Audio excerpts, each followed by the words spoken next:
I mean, I was wondering how long it was going to take for us to get to the Fire Bobo, and it was approximately one series.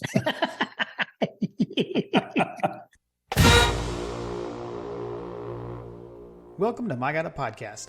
I'm Jim Wood. In this episode, John Powell and I review Georgia's 48-7 season opening win over UT Martin. We talk about our experiences on Saturday, as well as what stood out to us during the game. As always, remember to check out the newly redesigned MyGottaPodcast.com to see our latest merch. And you can follow us on social media at MyGottaPodcast. Finally, we'd love for you to check out our presenting sponsor, Oxia Time, at OxiaTime.com. Now, let's join the conversation in progress. So how was your weekend? How was the lake? It was good. Weekend was good. We had a later start on Saturday. So, I had mentioned that Lily wanted to go to the game. She did go to the game, but she also had a birthday party Friday night, and it was like a dinner out and then a sleepover. So we didn't leave North Carolina until like 10 o'clock, and then went and met up with my mom and dad, my sister, brother-in-law, and their kids, on Hartwell. So basically then Lily and I and my sister and family, that's who all went to the game. So my parents stayed back at the house with Kim and Ella, and they watched from the lake. But had a great weekend on the lake. Lots of tubing, dock time, college football, good food, good beer, good bourbon, good people. So it was a good weekend. Did you get slung across the lake like a cannonball? I didn't, but I slung my kids around the lake. I'm too old. I'm too old for tubing. I struggle because I was always the kid tubing with my dad pulling me, and so it's I'm not a good tubing driver, full admission. I struggle. I'm like, wait, how do I get them out the wick again? And I'm not good at slinging them appropriately. And I finally got a lot better at it this weekend. So I'm learning. I'm still learning. Oh. I try to get better at that. I can't. I'm pretty good at getting the kids out of the wake and all that stuff when we rent the pontoon boats. But I can't imagine. It would be so much easier if I had a regular boat, like a ski boat. Yeah, that's what my parents have. So I've got it pretty down by the end of this weekend now. So I think I've got it. There you go. we had some good ones. And on a holiday weekend, I think I was telling you this. I was texting you earlier. There's a lot of boats too, just on the holiday weekend. So you don't even have to make your own waves. You can just kind of sling them through some passing by boats wake. It's pretty fun. One of my favorite lake memories is actually with Tim Riley when we went to Ty's house and we were on the jet skis, and I remember holding on for dear life because we were getting slung across the lake at 70 miles an hour. Right. So I can't imagine what that would feel like today. Oh yeah, for sure. Yeah, no, that's why I'm not messing with anything like that. Yeah. I'm not messing with that stuff. Shout out Riley and Ty Bridges. yeah, for real. Well, how was your weekend? I know you had some folks out of town. You stayed back. Yeah, it was my turn to stay at the home front. Lindsay and my oldest daughter Carly, she's turning 16. Technically, she doesn't turn 16 until Friday. We have the same birthday, so we have a birthday on Friday. But she went out of town to go to the mountains with a bunch of girlfriends and her aunt. And so it was a little girl weekend up in Blue Ridge. So I was back with Carter and the other two younger ones. And then we had some folks over. It was kind of a guy's day at the house over here. Although his wife showed up, my friend Kyle, and my neighbor, and another neighbor came to kind of hang out. And I seasoned up some wings, and he offered to smoke them, so we threw them on his smoker while I got everything else ready. Nice. And yeah, it was great. Seasoned up a bunch of different wings. Carter is a big lemon pepper fan, so got some lemon pepper for him. I dabbled with a couple of other options. I had a Thai chili Japanese kind of seasoning, and then I had a barbecue seasoning, and then I have a neighbor of mine makes his own hot sauce, and I did a little 3 chili kind of hot sauce situation with ghost pepper, Carolina Reaper, and sriracha. I mean, you got to watch out for the Carolina Reaper. It was pretty hot. I'm not gonna lie. It was pretty good though. Matter of fact, we had a couple of wings left over afterwards, and I wasn't sure which ones they were. Lindsay was like, "Do you guys have any leftover wings?" Because she loves smoked wings. Got And it. then I got home and I was like, here's a couple that are left over because Carter ate the bulk of the leftovers yesterday while we were gone. We went to a friend's house to swim at a buddy's pool. And he's a big Georgia fan too. So we were talking about the game, but Lindsay got home today and she opened up one of the wings and ate it and was like, "Oh my God, this is so spicy." I was Nice. like, you got the last one."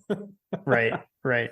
Nice. Yeah, we did barbecue, and then we did burgers last night. But today we had a bunch of leftover barbecue. So we had like leftover Brunswick stew, and we made barbecue like pulled pork nachos with all our leftovers. Ooh, And that's a good it idea. was amazing. So that was a nice way to finish off the weekend before heading back home. In which I did hit traffic in Gaffney, as I guess should have been expected. I mean, I almost meant to tweet about that, like, get thoughts and prayers to everyone driving to and from the Gaffney area for the game this weekend.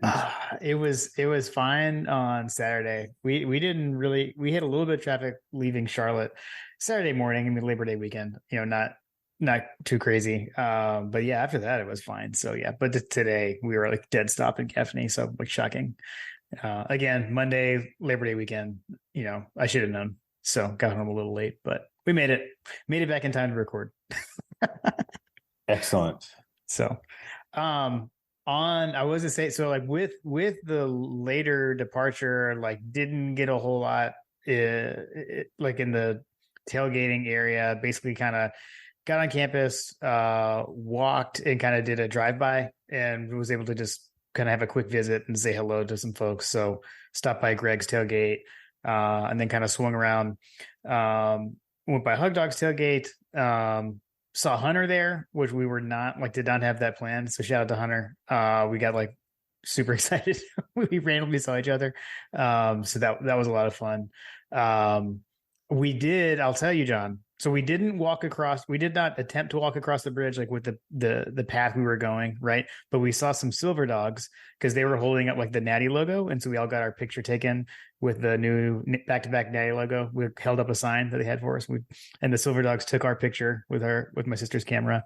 And then I asked them, like, "Hey, how's everything going with the bridge today?" Because I know that was your big your question was like, what are the silver dogs be saying? But since they were down like by gate 10, they didn't know yet. So they were like, we'll have to find out later. So didn't get much info out of them, but I didn't walk past it, so I'm not sure. And then headed on into the stadium. So like I said, it was kind of a brief, we just kind of we just had a nice stroll into the stadium instead of tailgating. So it was still fun. I did see some of the things that happened that I was afraid of happening. Yeah. Not publicly, but I had heard and seen pictures of exactly what I was fearful of: handicapped folks not being able to get through and not knowing where to go in the pitch black. So Yeah. I would say that largely I didn't see a whole lot of that online, but like one time is too many in my opinion. But Yep. Agreed. So I have a feeling that they still have some kinks and items to work out on that in that regard. So I'll just leave it at that. Yeah, for sure. One thing I went to mention that I forgot to. I did get a question when I was over visiting with Greg. I saw Bubby Dean, and Bubby asked me where he could get one of these hats. So I'm wearing the white My God Podcast rope hat. That's what I wore to the game. So we mentioned last time we have a new website. Shout out to Working Web Media. They helped us put the new website up, and a new store is coming to be part of the website. So if you're listening to this, I'm not 100% sure it'll be there, but it'll definitely be there by the end of the week, by the time our Ball State preview comes out. So you can go check that out, mygodapodcast.com. And again, be sure to reach out to Working Web Media. If you got a small business and need some help with your online presence, just head on over to workingwebmedia.com/dogs. That's DAWGS spelled the right way. So, Bubby coming soon. He's like, I where can I get one? Yeah, we're gonna get some tweets out there because he's not the only one that's been asking for those hats. Okay. They're on the way. So yeah, so went into the stadium. One thing I wanted to call out, because John, with you watching on TV, I don't know if this made it through to the broadcast at all or not. But they did do a Sonny Seiler tribute on the Jumbotron before the game. I was up visiting with Coach Trillbill actually when that happened. So we were able to watch that. It's pretty cool. Tribute to Sonny. Had like a on field dedication, or acknowledgement, and then a moment of silence. So that was nice. It was very well done.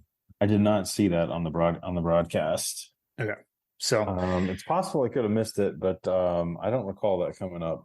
Yeah, I haven't rewatched it. I mean, it was pre kickoff, so with it being a streaming game, it doesn't surprise me that they wouldn't have shown it. So right, but yeah, then we were on to the game. I mean, the game was, I guess it was kind of well, let me say this. I can't say it was far from what we expected, John, because I said 48-3. You said 48-12, and the game was 48-7. So it was about what we thought. We split the baby. So wasn't far off there. But, I mean, like when we play teams like this, that's kind of what we do against an opponent like that. I think a lot of people were kind of expecting to see us pick off where we left off against TCU and look like that. And I mean, we didn't look like that all last year, right? Like until that game. So I definitely wasn't expecting to see that. I think, maybe some of the points came later than I thought they would. I definitely, had predicted more touchdown passes from Beck than he threw. But, at the end of the day, lesser opponent, we played a ton of guys. I don't recall any new injuries really that came out of the game. So got out of there healthy. I think it, obviously it was a win, but I don't know. I'm not, sky is not falling for me. I know it is for some people.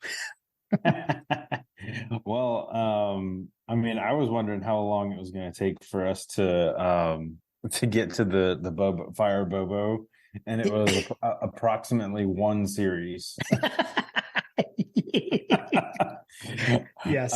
And to the boys' credit in the room, so Carter was here with my neighbor has two boys as well. One of their boys is a freshman in high school, and the other one is a fourth grader at the elementary school that my kids go to. And the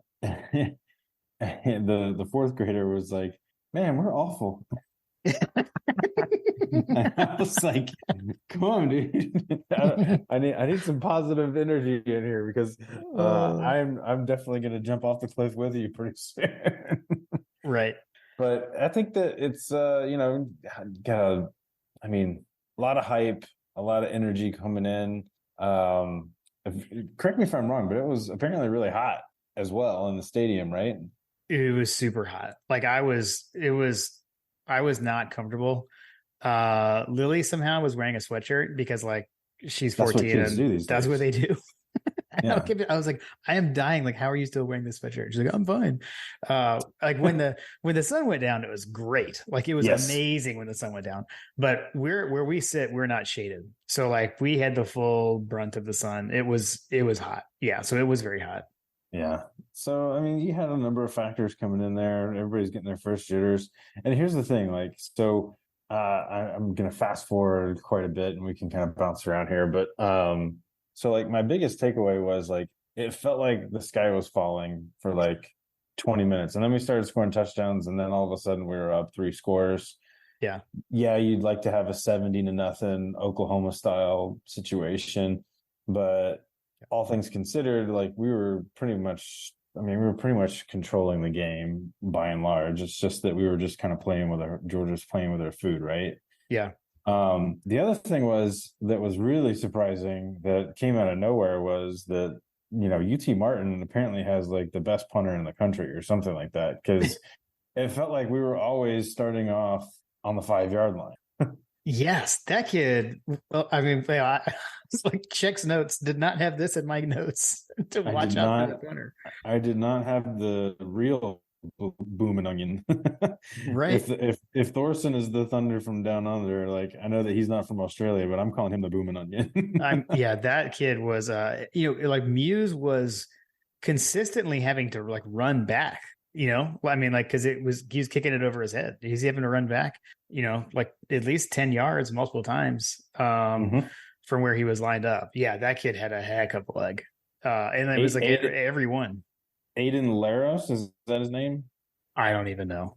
I don't even know. Aiden Laros, remember that name? Kid he had 8 punts for 50 yards average. I think he had one that was like 60 something. Yeah, His yeah. long. He averaged Yeah. 50 Yeah. yards. Yeah. That was unbelievable. That was. Yeah. I did. Now just remembering our text during the game. I think I texted you during the game. Was like, dude, their punter is the story of the game so far. Yes. Yeah, seriously.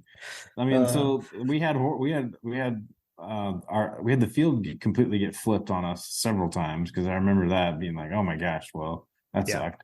Yeah. So that put them behind the sticks. They're ironing out the kinks, and then I kind of slowly kind of walked away from the edge and kind of left the Bobo situation because admittedly, full transparency, dear listener, I was not in a healthy mental state for the first few series because I was just like, what is going on? Like, why are we not just like bending them to our will kind of situation? We're imposing our will, as Kirby says. Yeah. And I just I was right along with the Bobo guys, like fire everybody, like, oh my gosh, like, what's going on? But then, like, time wore on. Like I said, we scored some touchdowns, and then you get to the third quarter, and it's like at one point they put up a stat that was like, that said that the Skyhawks had like 14 total yards passing, and I was like, okay, Yeah. Yeah. I maybe overreacted. I did a little self-reflection in the third quarter and realized that, man, I think I sent you a text message. I was like, we're winning this game by like 5 or 6 touchdowns. They had 14 total passing yards in the third quarter. We're all sick in the head. Yes. Yes. Yeah. Okay. So I'm just going to go. So like offensively, the something that we were texting about, I'll say, I guess two things. One, I will say, the Dog Central subscription price is worth it just for Graham's 12 takeaways. There's other things that go on the site, but his 12 takeaways today were amazing. Go read them. They'll make you feel a lot better.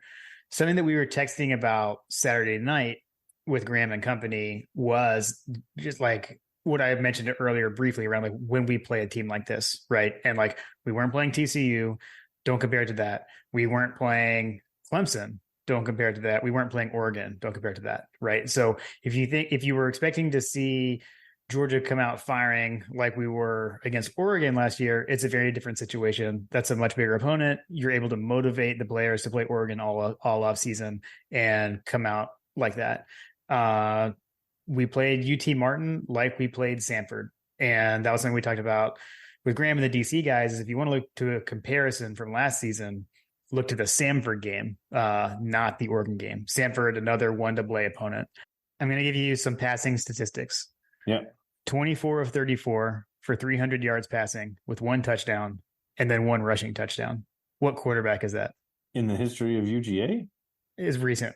It's the game I was just talking about. So that was what Stetson Bennett did against Samford last year. Okay. Right. And then Okay. compare that to Carson Beck this weekend against UT Martin. Carson was 21 of 31 for 294 yards, 1 passing touchdown, and 1 rushing touchdown. I mean, we did basically the exact same thing against UT Martin this weekend as to what we did against Samford last year offensively, other than we scored more points. We actually had more total yards, and we actually averaged more yards per carry against UT Martin than we did against Samford last year. So, if you want to if you have like the Monken is gone, fire Bobo, sky is falling kind of thing, again, you're thinking about the TCU game. You're thinking about the offense against TCU, Ohio State, and LSU. right? And we didn't always look like that. And we certainly didn't look like that against Stanford last year. We didn't look like that against Kentucky last year.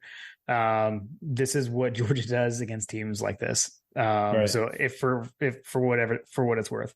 It's funny you say that. So, when we were kind of getting closer to, okay, this game's in hand, like my buddy's wife like left. She was like, okay, well, we're gonna win this. I'm gonna let you boys have fun. Like she like left. Mhm. Yeah. And at some point after that, I was like, I feel like to a certain extent, the Kirby Smart and the coaching staff have got to be just like messing with everybody at this point. Like they know that Bobo is going to get a bunch of shtick for running Kendall Milton up the middle on second and long, Mhm. and getting nowhere with it, right? Like we just kind of have grown to expect that. But then on the flip side of it, and this kind of goes to some of what Graham was talking about on those takeaways, was like, I feel like, and I said this last year, I feel like that this coaching staff just tries to put them in situations of adversity that's I say it's manufactured, but like they kind of like, okay, if this works, great. If it doesn't, at least they'll learn something from it, right? Right. Yeah. Like they knowing that they have the game in hand, knowing that they could basically throw out an ace card and it would be over if the situation called for it. But knowing that they basically had the game in hand, they just start throwing things out there to see what sticks and to see if they can get some film for guys to learn from. Mhm. And there are definitely situations like that from the film that I feel like that, that like this guy could have gone this way and it would have been a walk-in touchdown if he chose to go that way. Like, and then you also have opportunity to showcase to the linemen, which I think, like, if you really want to get splitting hairs with this team in this game, the line of scrimmage is probably where things are the most concerning, right? Yeah. Like, Yeah. we Yep. just didn't have like a good edge. Like there was one play where like you would have expected this defensive end to shed his block, and the running back kind of came in and like our defensive end couldn't get in, and then all of a sudden out of nowhere like comes flying in. He wasn't even in the view of the game. It was Malachi Starks. He comes flying down and Yeah. makes a tackle for no gain or a loss or something like that. Yeah. And it was just like that kind of stuff is how he's going to showcase to this team, like, hey, look, you guys need to do better. We can't rely on Malachi Starks to come, crashing down against LSU in the SEC championship game or against Alabama in the SEC championship game. Yeah. It's just learning moments all throughout that game that I feel like is going to help him to, how do you motivate this team? How do you stay focused? It's kind of manufactured along the way. Yeah. Yeah. I mean, I think to stick with the line of scrimmage, I think again, if you're gonna get upset about something, I mean, you used the phrase impose your will earlier, right? And like Right. that's what I usually want to see against teams like this. And like if they're stacking the box, I mean, like should it matter against UT Martin? I don't know. I mean, I know it does, but like there wasn't really anywhere, running up the middle, like it should work. It didn't. There was nowhere to go. I mean, those guys didn't even have a crease. Like there was nowhere to run. And I mean, when there was a place to run, they got positive yardage. But yeah, on the Kendall Milton with the middle thing, I definitely laughed because there was a point where there's the guy sitting behind me goes, watch right here. We're going to run up the middle with Kendall Milton. He's going to get 2 yards again. And then, like that was the play when Kendall had ripped off like his longest run of the game for 38 yards. Like it was literally right at that moment it happened. It was hilarious. Was Aaron Murray sitting behind you? Because Aaron Murray did the exact same thing. He Nice. basically said that. He basically said that too. He's like, I don't know. We'll probably see a running back draw. We'll probably see a draw up the middle here. Yeah, yeah. I don't know. So I mean, I think the only, I guess, like play calling gripe would be like running the ball on first and goal at the end of the half. But I don't know if you've seen Kirby actually laughed about that in the press conference and said like, yes, like that was a mistake. We messed up and like acknowledged it. So, hey, I mean, at least they're going to acknowledge it. And, coaches don't always do that. Like he could have brushed it off and said like, we're the coaches, we know what we're doing kind of thing, but he didn't. He actually like admitted that they mismanaged the clock at the end of the half. So I don't know. I like to see when Kirby will admit to stuff like that. So I thought that was good, but Right. yeah, I don't know. it was kind of hard for me personally. Like it was difficult sitting in that stadium and listening to all the groaning and the fire bobo. Like it was constant. I mean, like from the first drive, like after the 3 and out, here we go again. You know, it was like It really, yeah, it really is. it was frustrating for me just like listening to it from all around me. But I mean, I knew it was going to happen. So Yeah, let's listen, let's let it play out. if you're in that camp of like, and I'm saying this to myself, I'm gonna look in the mirror, I'm gonna look in the window in front of me where I can see the reflection. Like, if you find yourself in a situation where you're upset that we're not beating UT Martin or Ball State or what's another like what's another POS team on our schedule, South Carolina. If you find yourself irritated that we're not winning 70-0 against these teams, just remind yourself that last year this coaching staff was completely like in this like long con thing that Graham talked about, like that Yeah. we were playing super vanilla, super bland, like they're not throwing the kitchen sink at UT Martin. Sorry. Right. Like Yep. Yeah. like you're gonna see a little bit more creativity. I mean, we saw jet sweep to Brock Bowers, but that was Yeah. fairly pedestrian as far as like the look there, right? It was really just like hand the ball off to Brock Bowers, which running back Brock Bowers touchdown. Yeah. Yeah. But yeah, like they weren't playing super complex. They're not going to show you their hand in the first game, Yeah. and No. just keep telling yourself that vanilla ice cream turns into, I don't know, Rocky Road or rainbow sherbet, whatever your flavor of choice is down the line, that gets more colorful, right? Yeah. Yeah. Yeah. No, agreed. Let's see, but we did see someone who we had talked about in the preview, and frankly, blew up a lot more than I was expecting to in Mekhi Muse. Yeah, midget touchdowns. Inject them into my veins. So we talked about his touchdown return from the spring game, and let's watch out for him. I didn't expect him to be that integral in the game plan. I felt like he was going to play, and especially come game time when Ladd is out with injury and Roseme is out seemingly for discipline. Then it makes even more sense. But I mean, first play of the game, got the ball to Muse. The touchdown was amazing, and I don't know, that play looked a heck of a lot like the old Jim Donnan tunnel screen that we used to run back when we were in college, which I'm okay with. I always loved that play. So I don't know, man. That was he was fun to watch. And, he did look kind of like me running down the field, John, at the height. with dreadlocks on, right? Yeah. Yeah, dude. He seems like he's kind of like a Mikey Richardson type guy, right? Like he kind of comes out of nowhere, is real shifty, and yeah, you've got much more heralded recruits that are surrounding him or whatever. But I think he's a sophomore, right? So like that kind of goes into the whole situation that I kind of was talking about the last episode was, what players can you connect with? And if he's a sophomore, I assume that he was playing scout team and playing with, the ones, twos, and maybe he was, getting rotations with Carson Beck when Carson Beck was playing backup, right? Yeah. Maybe they were getting time on the scout team when they were doing game prep on game week, right? So like, right. That's how Ladd became Ladd, and Stetson to Ladd became, and we had the law firm, right? Like that's how those things happen, is they develop that chemistry on those scout team and second team reps, right? Yeah.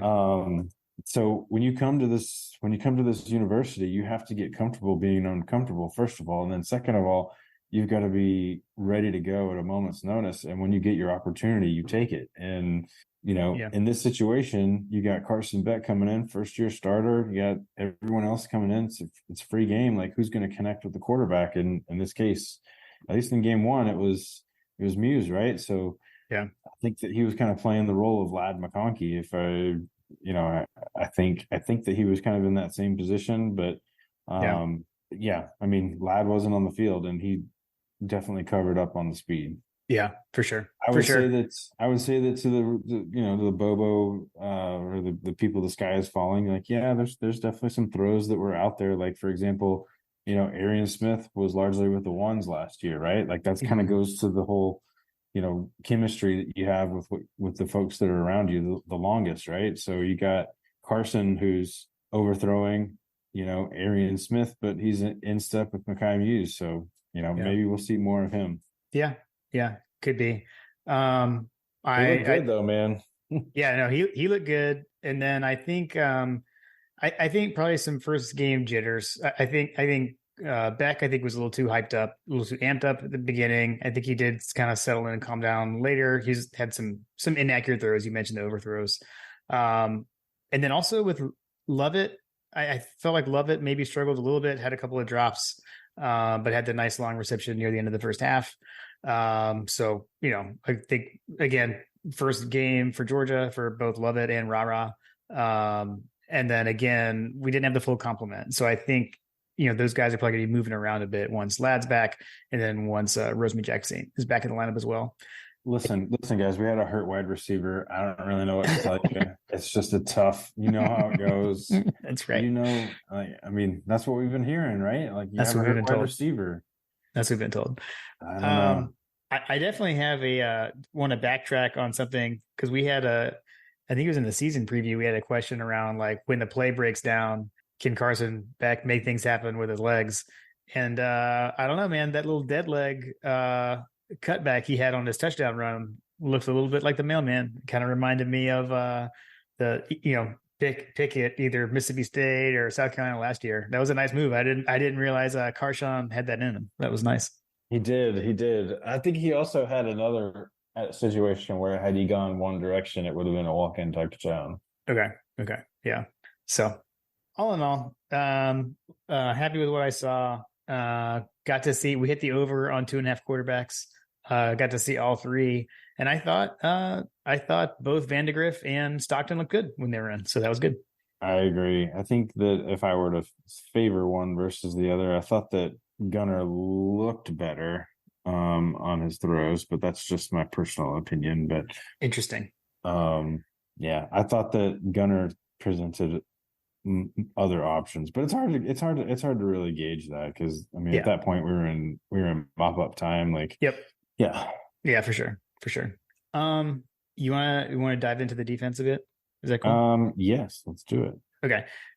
Let's take a brief moment before we do that to remind everyone that season 4 of My God, a Podcast is presented by Oxia Time. So Oxia Time is a custom Swiss watch company. So these watches are made in Switzerland. They are automatic watches. There's no battery.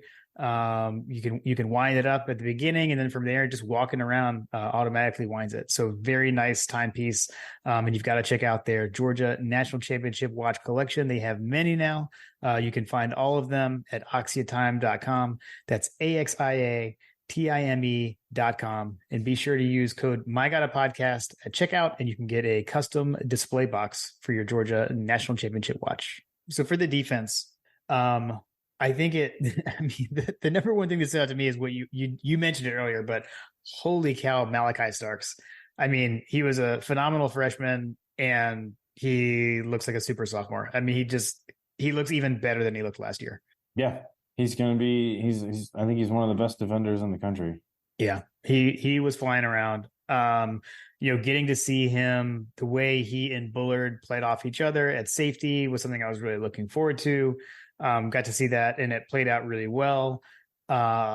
Really excited about seeing a fully healthy Tyke Smith. He also was all over the place. He looked really good. So that middle of the defensive secondary was really amazing. We got the answer to the question of, or at least for game one, starter opposite Kamari Lassiter, and it was not Humphrey. So we had Dalen Everett got the nod at the boundary corner opposite Kamari Lassiter. Played well. We saw a bunch of guys rotate in and out, kind of as we expected. But they all I felt like held their own. Never was really worried. You did mention earlier, I just want to hit back on, I think, again, if you want to nitpick, I guess maybe like backside contain, they had a few runs where quarterback switched directions or someone switched directions and got there and that edge wasn't set. So that was about it, though. I didn't really Yeah, see anything else. I haven't rewatched the game, full disclosure, but from it being in the stadium, that was one thing. That was the only thing that ever seemed to really work for them. yeah. I mean, I look at that stat line and I see, you got Starks, Tyke Smith, Javon Bullard, Dan Jackson, Julian Humphrey, Ja'Cory Thomas. Like, there's not a whole lot of linebackers and defensive linemen in that top tackles Okay. scenario. So I would prefer to not have that many secondary guys making tackles, but Right. it could be the opponent, could be what they were doing, you know what I mean? But like, Yeah. you know, I would expect to see, more of our linebacking and defensive line core getting more of those stats so that we're not sitting here talking about Tyke Smith and Malachi Starks so much. Yeah. Because if our front seven are doing the job that they are supposed to be doing, then those other guys are largely being relied on for pass breakups and interceptions, right? Right. Right. Yeah. Fair. But Fair. that said, like if we're gonna crash guys down, those seem like to be pretty good players to do so. So Yeah. maybe we'll get some guys coming in for getting some heavy defensive numbers. That could be just the way that we're gonna go this season. But Yeah. like we said before, it's going to be, game by game, getting better each game. But I do think that there's no sane person would sit here and say we didn't get we didn't get off the ball. We didn't get as big of a push on either side of the ball in terms of the line play. And I think that that's going to be something that Kirby's going to emphasize from this point forward. Yeah. Yeah, no, I would agree with that. And then so I did want to ask you about this because again, in the stadium and I have not rewatched it yet. The touchdown that they scored didn't look like a touchdown to me. To me, it looked like he bobbled it. And then by the time he caught it, he was out of bounds. But I mean, whatever. I mean, so I was very irritated about that play. I was like, how is that a touchdown? Like okay. the ball seemed like it was moving clearly to me. Like, I don't know. Okay. So, can't complain too much about what was basically should have been a shutout. Heck of a play, but yeah. I personally didn't see it the way that the review squad did, but it is what it is. Yeah. Makes sense. And then we got, late in the game, we did start to see, really, I don't know, throughout the second half, we really got to see, kind of emptied the bench, started to see a lot of the young guys get in there. Had a pick six in the first game of the season, just like we did back in 2021. So freshman Kyron Jones, which John, he is from around here, or here for me. He's from Charlotte. So shout out Kyron Jones. And I started getting text messages from Kim during the game because she was back watching the game with my parents and Ella, that Ella is in love with Kyron Jones. And so he is her new favorite player. And she was like, oh my gosh, Dad, I love Kyron Jones. He's my favorite. So because he's from Charlotte, or yes. And she's in love with him now. So I don't know. That's funny. So yeah, she was like, I was when Georgia's social media had been posting stuff, and I showed her the video. They have a video they put of him with the Savage pads, and she's like, "Dad, like I haven't already seen that yet. Whatever." What's interesting is that he's listed as a running back. Yeah, he switched. Yeah, they like already converted him. Yeah. So maybe we'll hear more about him later on. I don't know. Yeah. So that was nice. Oh, I don't know. I mean, I feel like not much else you can say about the defense. We only give up 7 points than what we said, but they picked up, did what we would think there, at least points wise. I think you could nitpick in a couple of places, but they did the Georgia defense thing. There are plenty of other podcasts where you can go for the nitpicking, but I would say that for this podcast, yes, it pretty much was what we expected, as you could tell from our score predictions. I thought that there would be more. I thought that there would be more garbage touchdowns, points scored. To be perfectly honest, so I appreciate that from a depth standpoint, the boys getting after it. You know, if you were to tell me before the game that we were going to win by this margin and that we would see 3 quarterbacks play, I'd probably be pretty satisfied with that situation. Yep. Agreed. The other thing that we learned is kicker. So we had been asked and had talked through that. Would we see Zirkle? Would we see Woodring? And it was Woodring. True freshman. He looked good. Payday. That is the that's what we're gonna tout. That's the nickname. It's payday, boys. Time to cash in. I got to give you credit. To be clear that John came up with that. I mean, that's all you. That's all you. I don't want to try to take any credit.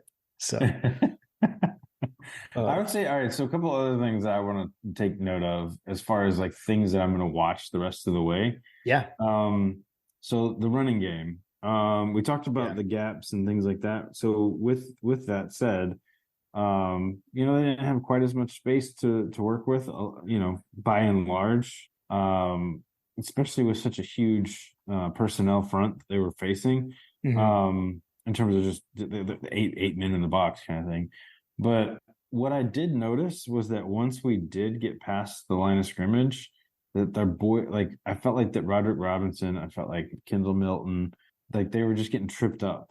Like like we would be in the process of breaking a decent game, and then all of a sudden they just fall straight to the ground. Does that make sense? Yeah. I feel like that's something that we've touched on with Kendall in the past, is that there are certain backs that you just know, like Nick Chubb, Todd Gurley, Noshawn Moreno. Those guys would get wrapped up, or they would get caught, and then they would turn a 2-yard or a 3-yard gain into a 5-yard or a 7-yard gain, right? Just by falling forward 3 or 4 yards, right? That didn't seem to pan out in some of the play that I saw.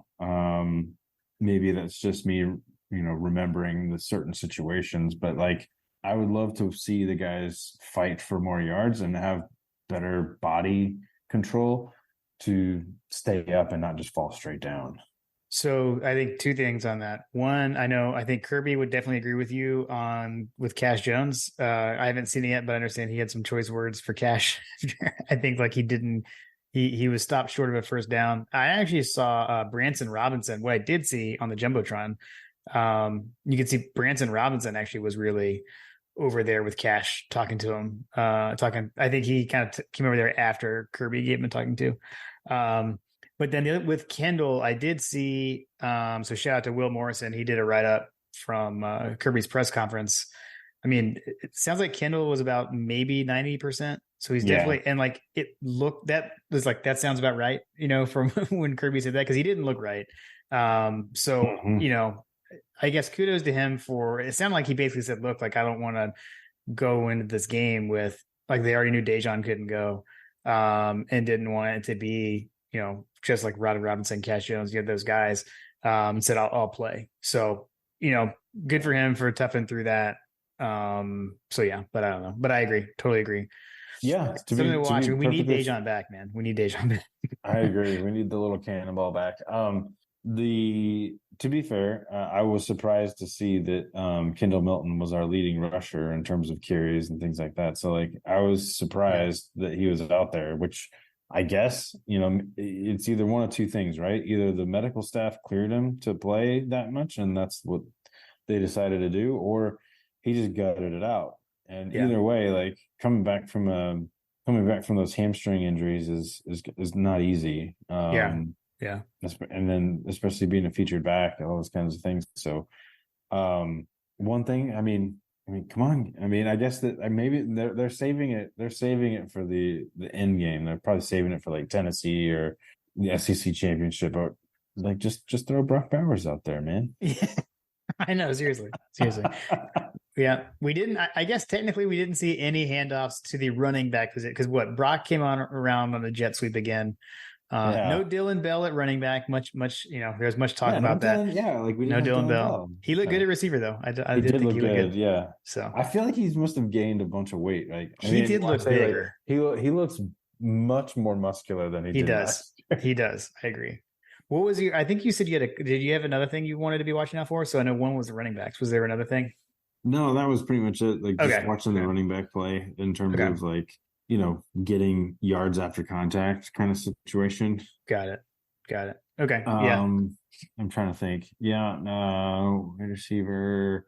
Yeah, I mean the drops were certainly something that the drops from Lovett were definitely surprising. I Mhm. distinctly remember thinking like, come on, Dominic, like the guy's an all SEC player. Like Yeah. you don't expect him to make those kind of drops, right? Like I think he Right. had two drops, right? If I remember Mhm. correctly.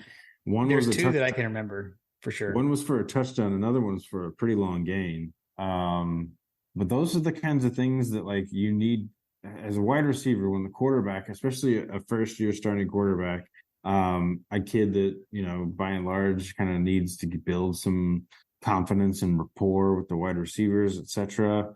When he puts the ball on the money, like you expect those wide receivers of that caliber to come down with the ball. Hmm. And if you're not going to come down with the ball in those game situations, you're going to see guys like Muse get more looks. You're going to see guys like Rah get plays downfield. Kirby's going to figure out pretty quickly who's gonna make the plays and who's not. Yep. Yep. Agreed. Agreed. Let's see. Before we wrap, I want to make sure we acknowledge the standings for Coach Truebill's over unders, John.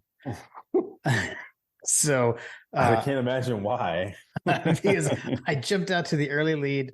So I am in the lead. I went 5-3 overall. You went 3-5.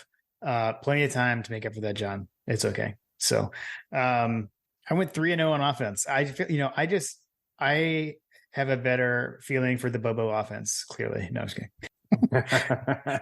So thank you again, Coach Truebill, for tracking those for us. Much appreciated. And like I said, I got to see Coach Trill before the game, and we visited a little bit at the end of the game as well. So always a good time. As we kind of like ease out of this game and move into the next phase, I want to point out, dear listener, that as of recording time, Duke is beating Clemson 13-7. Yes, that is crazy. And they are entering the fourth quarter. Yeah. Labor Day weekend has us recording late. Otherwise, we wouldn't be able to talk about such things.